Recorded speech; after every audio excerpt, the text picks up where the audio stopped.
Te, upo ka. Malayo ka pa yata. Ha? Upo Meron ka. pa ba? Oo, meron. Sige. Saan ka bababa? Balit ang pinatabi mo na pala ako sa'yo. No? Bumbag Station and Bumbag. Kahit di mo ako kakilala. Oo, oh, siyempre. Babae ka. Gentleman, no? Hmm. Taga dyan lang ako. Sa monumento. Tama-tama, monumento din ako eh. Ah, doon ka rin bababa? Oo. Oo? Taga doon ka? Oo. Ano Sa gagawin mo lang. doon? Hindi, doon lang ang bahay namin sa likod ng Sogo. Ah, taga doon ka lang pala. Alam ko yun eh. Gusto mo, hatid mo ako?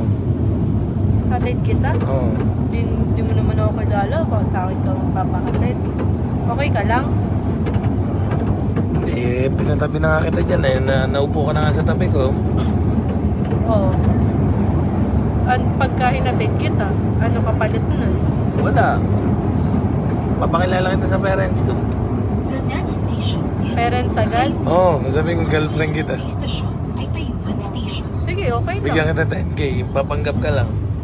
Ba't wala ka bang ano? Wala. Wala ka bang asawa? Wala. Ah, single ka? Oo. Sikip naman pala dito, no? Oo.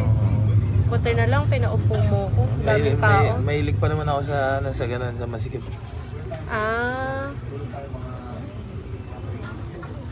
O sige, Ano? hatid kita. Pahig ka. Payag ako, basta bigyan mo ng 10K. Oh, 10k. Papanggap ka lang ng girlfriend ko. Oo, sige, payag ako.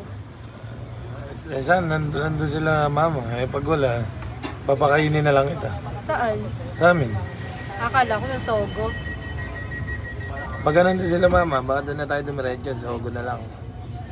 Tapos, hatid lang kita Oo. doon. Doon ka na matutulog. Oo. Okay, sige. Ano, matutulog lang tayo. Papahinga. O, deal. Sige, deal. Okay.